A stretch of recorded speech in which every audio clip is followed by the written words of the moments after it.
बहुत साल पहले की बात है। एक बड़े से राज्य में एक राजा रहता था। उसके पास अपार धन संपत्ति था।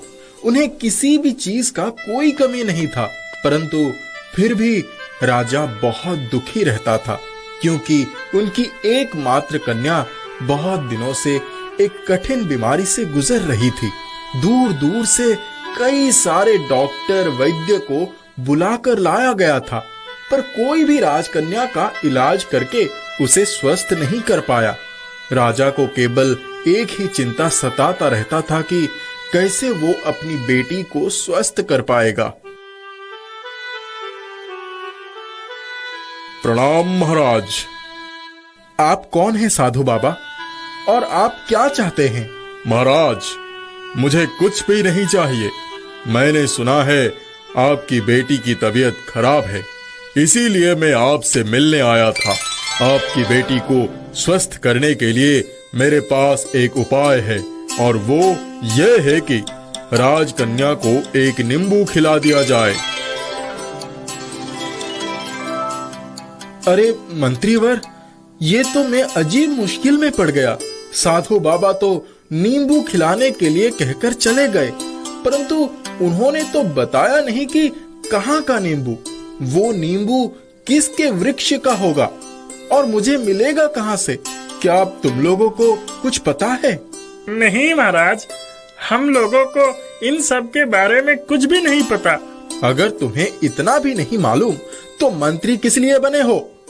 मुझे कुछ नहीं पता। जैसे भी हो, तुम्हें कुछ व्यवस्था करना ही होगा। अगर 3 दिनों के अंदर तुम कोई खबर ढूंढ कर नहीं लाते हो तो मैं तुम्हें मंत्री पद से निकाल दूंगा। क्षमा करें महाराज, मैं आज ही सारे गांव में ढोल बजाकर ये खबर करता हूँ और कुछ पता लगाता हूँ। ठीक है, जाकर वही करो, और ये भी कहना कि जिसके वृक्ष की नींबू खाने से मेरी कन्या स्वस्थ होगी, मैं उसी के साथ मेरी कन्या की विवाह करवा दूंगा, और साथ ही उस व्यक्ति को इस राज्य का कुछ अंश भी प्राप्त होगा। जाओ, जल्दी से जाकर ये खबर सबको दे दो। यहाँ खड़ा होकर देर मत करो। जो आज्ञा महाराज, मैं अभी जाता हूँ। सुनो सज्जनों, सुनो ये बातें। बनेगा महाराज का जमाई, राजा वो ही माने। बीमारी होगी हवा, नींबू खाकर जिसके, स्वस्थ होगी राजकुमारी जब सदा के लिए।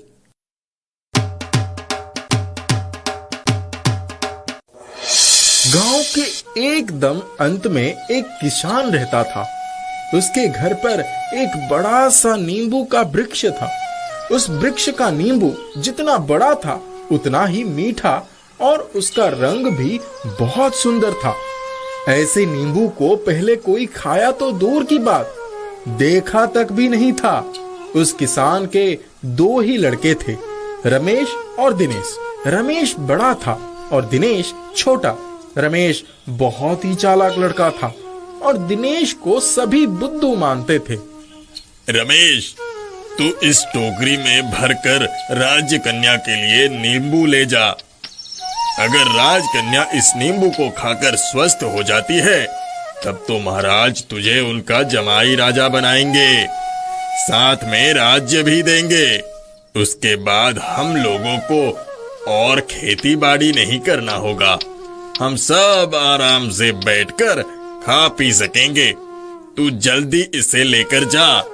हाँ पिताजी, मैं अभी जाता हूँ। आप ये टोकरी मेरे सर पर उठा दीजिए, और इस टोकरी को मैं एक कपड़े से ढक कर ले जाता हूँ, ताकि कोई देख ना पाए।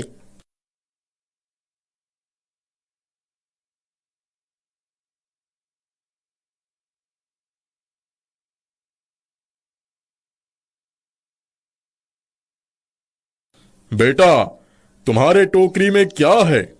तुम क्या ले जा रहे हो? इस टोकरी में रुको, मैं थोड़ा सोच कर बताता हूँ। इस टोकरी में तो मेंढक है बाबा जी। मेंढक? ठीक है, वो ही सही। ये कहकर साधु चला जाता है।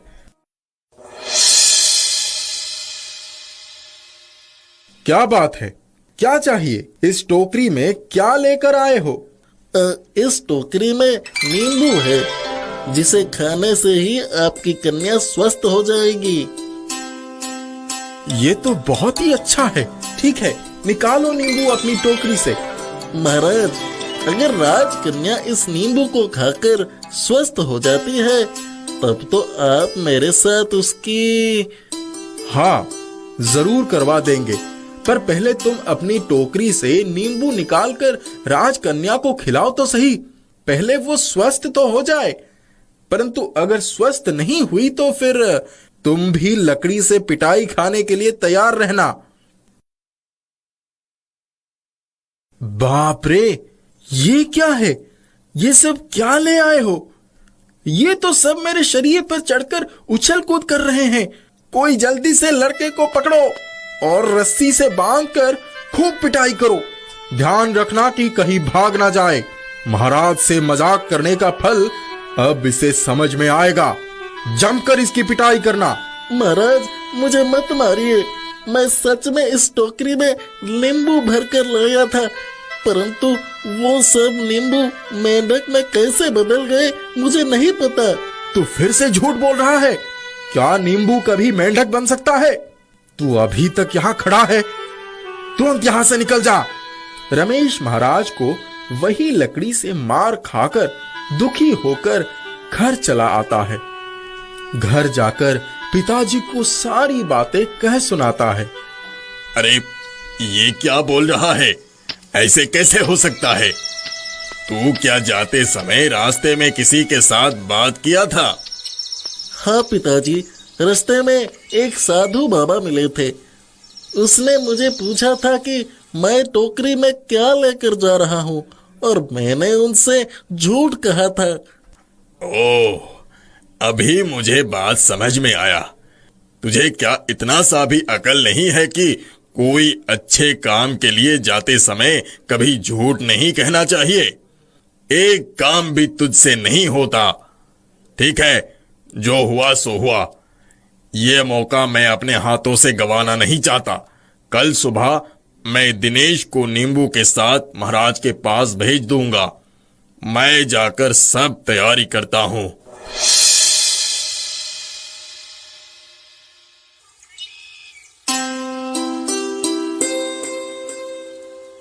दिनेश, तू ये काम कर पाएगा ना?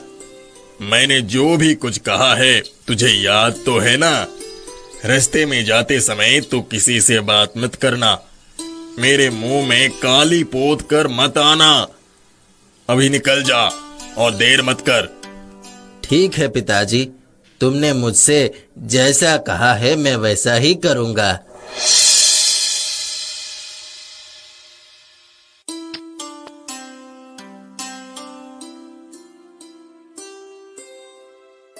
बेटा, तुम्हारे इस टोकरी में क्या है? क्या ले जा रहे हो? महाराज की कन्या की तबीयत बहुत खराब है। मैं उनके लिए ये नींबू लेकर जा रहा हूँ। इस नींबू को खाने से राजकन्या स्वस्थ हो जाएंगी। अगर ऐसी बात है फिर यही सही। तुम कौन हो? तुम्हारी इस टोकरी में क्या है? क्या ले आए हो? हुजूर, इस नींबू को खाने पर राजकन्या स्वस्थ हो जाएंगी। आप कृपया करके मुझे महाराज के पास ले चलिए। झूठ क्यों बोल रहे हो? टोकरी में मेंढक भरकर लाया है और कहता है नींबू है। जा, घर जा। मैं सच कह रहा हूँ, इसमें नींबू के अलावा और कुछ भी नहीं है। आप कृपया करके मुझे अंदर जाने दीजिए। ठीक है, अंदर चल, लेकिन अगर इस टोकरी में से दूसरा कुछ निकला तो याद रखना, तू यहाँ से जिंदा घर वापस नहीं जाएगा। कौन है ये लड़का? इसके इस टोकरी में क्या है? मेंढक? नहीं महाराज, सच में ये लड़का नींबू लेकर आया है। हाँ महाराज, मैं सच में नींबू लेकर ही आया हूँ। ये नींबू खाने से राजकन्या स्वस्थ हो जाएंगी। ठीक है, ठीक है। तू पहले टोकरी से नींबू निकाल तो सही। ये देखिए। सच में नींबू ही है। नींबू कितना बड़ा है और रंग भी कितना सुंदर है। मंत्री जी, आप इस नींबू को तुरंत अंदर लेकर जाइए और राजकन्या को खिलाइए। मैं अपनी बेटी के स्वस्थ होने की खुशखबरी को सुनने के लिए इंतजार कर रहा हूँ। पर अगर इसे खाकर राजकन्या स्वस्थ नहीं होती है तो इस लड़के को मैं सूली पर चढ़ा दूंगा। महाराज, महाराज, राजकन्या बिल्कुल स्वस्थ हो गई है। क्या बोल रहे हो? ये तो बहुत ही अच्छा खबर है। तुमने ठीक से देखा तो है ना? मुझे तो विश्वास ही नहीं हो रहा है। हाँ महाराज, मैंने खुद अपनी आंखों से देखा है। जैसे ही राजकन्या ने इस नींबू का एक टुकड़ा खाया, तुरंत ही वो अपनी पलंग पर उठकर बैठ गई। मैं ये खबर सुनकर खुशी और आनंद से भर उठा हूँ।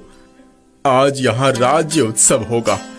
मंत्री महोदय, आप तुरंत इसका आयोजन करें। महाराज, इस लड़के ने तो आपकी बेटी को स्वस्थ कर दिया है, परंतु ये लड़का एक किसान का लड़का है। ये आपका जमाई बनेगा, मैं सोच भी नहीं सकता। राज्यवासी को आप कैसे अपना मुंह दिखाएंगे? ये तो तुमने बिल्कुल सही कहा है। इस किसान के लड़के के साथ मेरी कन्या की विवाह नहीं हो सकता है। इस लड़के को कुछ स्वर्ण मुद्रा देकर घर वापस भेज देता हूँ। दिनेश, तुमने बहुत अच्छा काम किया है।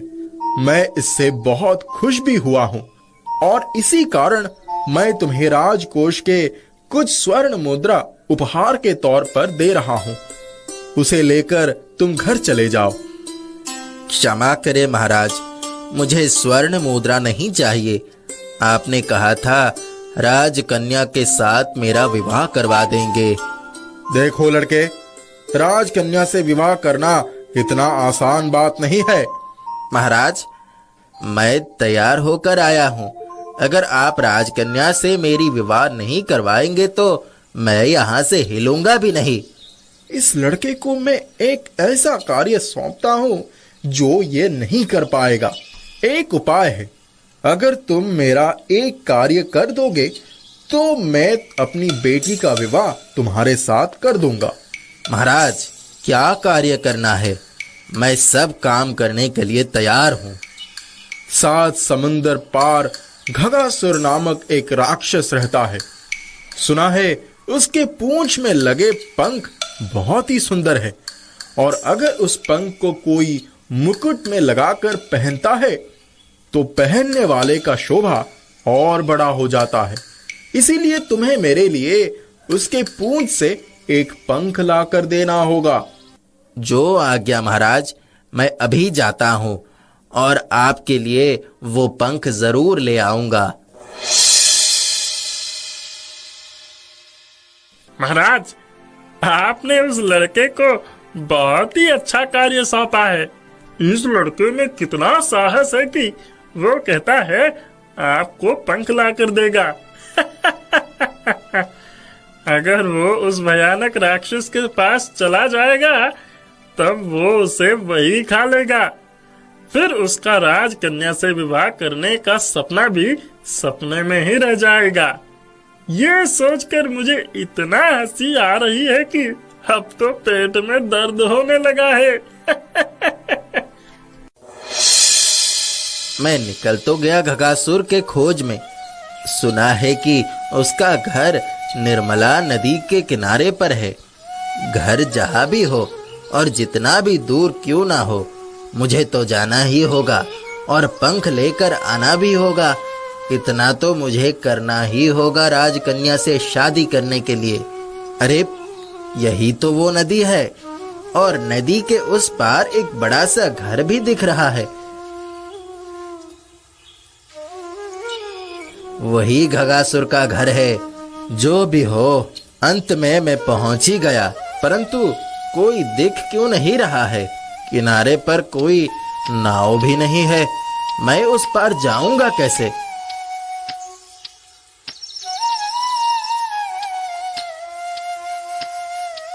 थोड़ा आगे जाकर देखता हूँ, शायद कोई दिख जाए।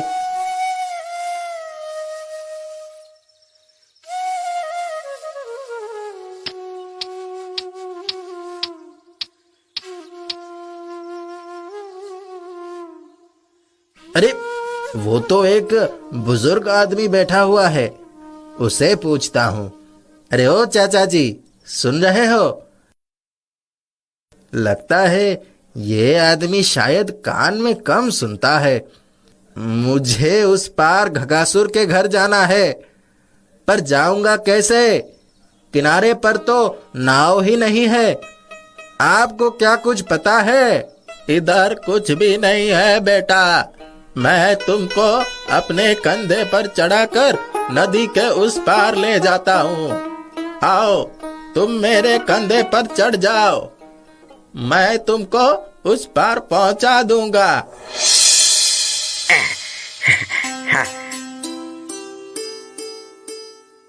आप क्या सभी को कंधे पर चढ़ाकर नदी पार करवा देते हैं?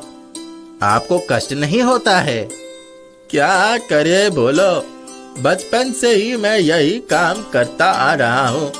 खाना पीना छोड़कर दिन रात सिर्फ मनुष्य को नदी पार करवाता रहता हूँ। आज तुम जब घगासुर के घर जाओगे तब उससे ये पूछना कि मेरा ये कष्ट कब दूर होगा और मैं कब घर जा पाऊंगा। अब आप चिंता ना करें, मैं जरूर पूछूंगा। अरे, इतना बड़ा घर है पर कोई दिखाई क्यों नहीं दे रहा है? डर भी लग रहा है। क्या करूं? किसी को बुलाऊं या फिर कुछ देर यहीं इंतजार करके देखूं कि कोई आता है या नहीं? अरे, कौन है तू और यहाँ क्या कर रहा है? जल्दी भाग जा, अगर घाघा ने तुझे देख लिया तो वो खा जाएगा। मुझे घगा के पूंछ से पंख लेना है।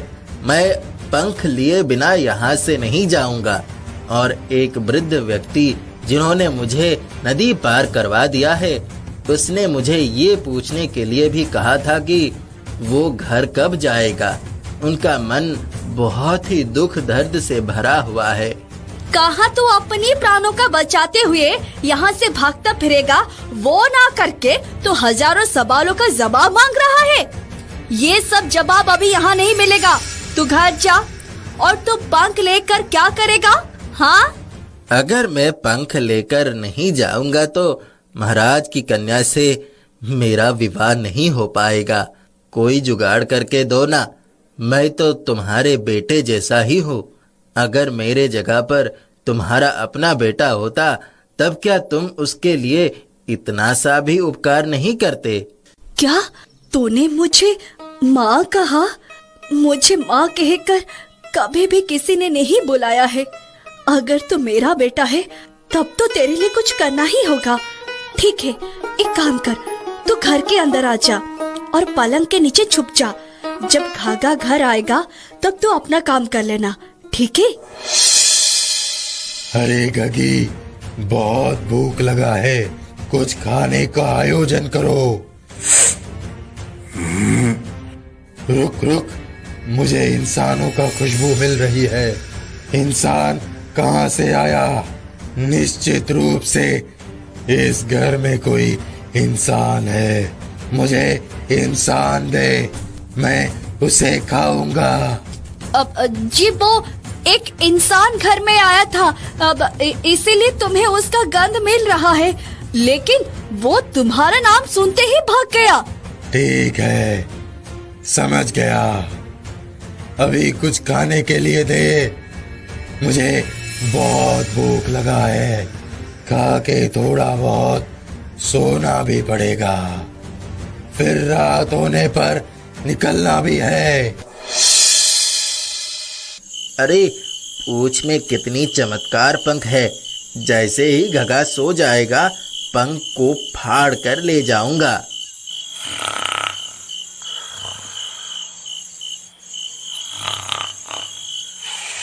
अरे, ये तो घगा सो गया। खर्राटे मारने का आवाज सुनाई दे रहा है। मैं अभी तुरंत पूंछ से पंख फाड़ लेता हूँ। मिल गया पंख। हाँ, कौन मेरा पूंछ पकड़ कर खींचा? फिर मुझे वही इंसान वाला गंध मिल रहा है। अरे बाप रे, मैं तो मर गया। लगता है ये मुझे अब खा ही लेगा। चुप करके सोया रहता हूँ, जो होगा देखा जाएगा। नहीं जी, अब अभी और कौन आएगा? तुम्हारा पूंछ कितना लंबा है, कहीं अटक गया होगा, इसीलिए तुम्हें ऐसा लग रहा है। और मैंने तो तुमसे कहा कि इंसान आया था, उसी का गंध तुम्हें मिल रहा है।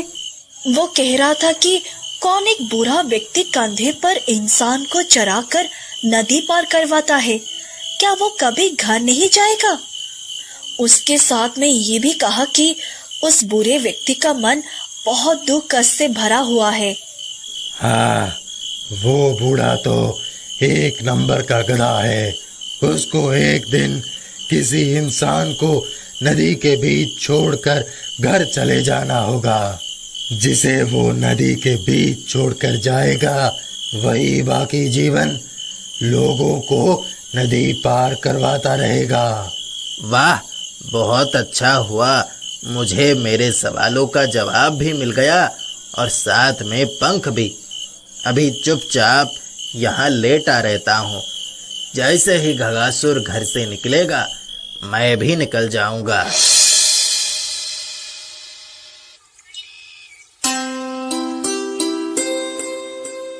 सुबह जैसे ही घगा घर से निकल गया, दिनेश भी घर से निकलने के लिए तैयार होने लगा। घगी ने उसे बहुत सारे रुपए पैसे दिए। दिनेश घगा के घर से निकलकर अपने घर की तरफ जाने लगा। चलते चलते नदी के किनारे उसका मुलाकात वही बूढ़े व्यक्ति से हुआ। चाचा जी, आप क्या मुझे फिर से पार करवा देंगे? हाँ, बिल्कुल पार करवा देंगे।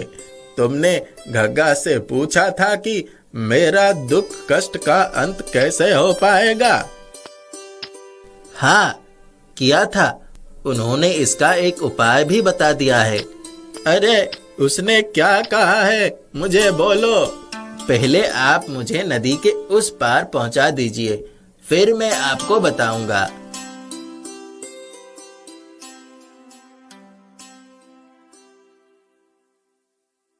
अरे बेटा, अब तो बोलो। घगा ने कहा है कि इसके बाद जब आप किसी को नदी पार करवाएंगे तो उसे नदी के बीच छोड़कर घर चले जाइएगा। फिर उसके बाद से वही व्यक्ति आपकी तरह लोगों को नदी पार करवाता रहेगा। ठीक है बेटा, तुमने मेरा बहुत उपकार किया है। तुम अभी जाओ, तुम्हारा भला हो। पता नहीं मुझे ये बुद्धि इतने दिनों से क्यों नहीं आया। इसके बाद राजा अपनी बेटी का विवाह दिनेश के साथ बड़े ही धूमधाम से करवा दिए। दिनेश इतना पैसा लेकर आया था कि उन लोग बड़े ही सुख शांति में रहने लगे थे। दिनेश इतना साहस के साथ पंख लेकर आया और साथ में इतने सारे रुपए पैसे भी ले आया। शायद घगासुर के वहां जाने से बहुत रुपए पैसे मिलते हैं। मैं भी तब वहां जाता हूं और बहुत सारे पैसे लेकर आता हूं। ये कहकर राजा घगासुर के घर जाने के लिए रवाना हो गए। चलते चलते वो वही नदी के किनारे आ पहुंचे।